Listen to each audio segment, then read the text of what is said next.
Hello दोस्तों, स्वागत है आपका अपने यूट्यूब चैनल अपनी हिंदी में। आज हम पढ़ेंगे रस। रस होते क्या हैं? रस का शाब्दिक अर्थ होता है आनंद, अर्थात किसी नाटक या काव्य को पढ़ने सुनने में जो आनंद की अनुभूति प्राप्त होती है उसको रस कहते हैं। अच्छा, रस को काव्य की आत्मा भी कहा जाता है। रस के 4 अंग होते हैं। कौन कौन से होते हैं? स्थायी भाव, विभाव, अनुभाव और संचारी भाव। कंपटीशन की दृष्टि से स्थायी भाव का ज़्यादा महत्व है। विभाव, अनुभव और संचारी भाव के बारे में नहीं पूछा जाता, बस कभी कभार इनके प्रकार भी पूछ सकते हैं। स्थायी भाव। स्थायी भाव क्या होते हैं? स्थायी भाव का मतलब प्रधान भाव।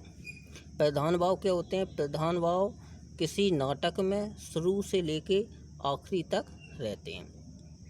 अब स्थायी भाव याद करने की एक मैंने ट्रिक बनाई है जो आप बहुत ही आसानी से याद कर सकते हो।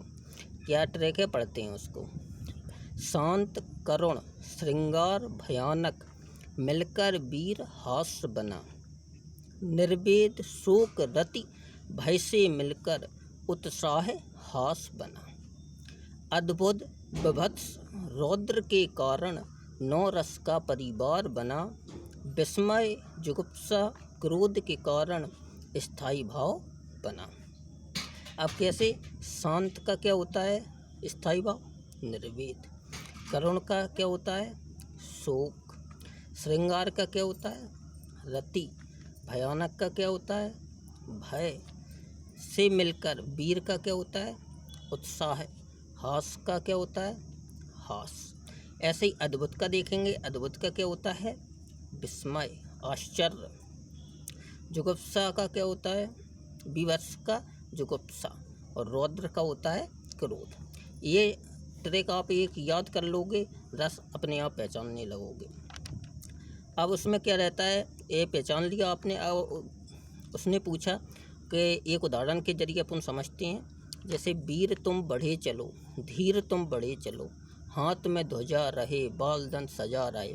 तो इसको पढ़ के आपको तुरंत एहसास हो जाएगा कि ये वीर रस का है। तो वीर का क्या होता है? उत्साह। अब सेकंड पे चलते हैं, विभाव।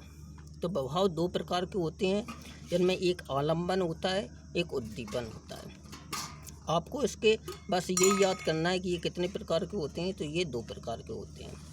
नंबर तीसरा आपका है अनुभाव।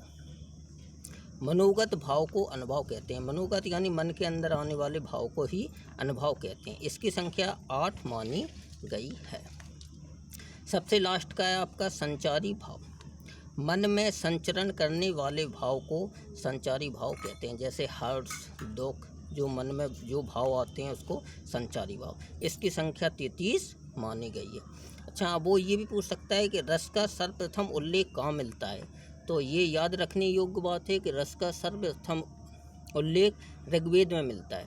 अच्छा, ऋग्वेद में किसके द्वारा ये उल्लेख किया गया? तो ये भरत मुनि के द्वारा इसका उल्लेख किया गया। उन्होंने अपने नाट्य शास्त्र में किया। इस रस का वर्णन उन्होंने अपने नाट्य शास्त्र में किया। किसने किया? भरत मुनि ने किया। ये आप ट्रिक याद कर लोगे, ये कविता टाइप की है, आप तुरंत रस पहचानने लगोगे। जैसे हास रस का कोई वो हो गया, आपको समझ में आ जाए कि हाँ इसमें हंसी महसूस हो रही है, तो आप पहचान लोगे। आई होप दोस्तों आपको ये वीडियो अच्छा लगा होगा, तो आप कमेंट, लाइक और सब्सक्राइब अवश्य कर दें। Thank you.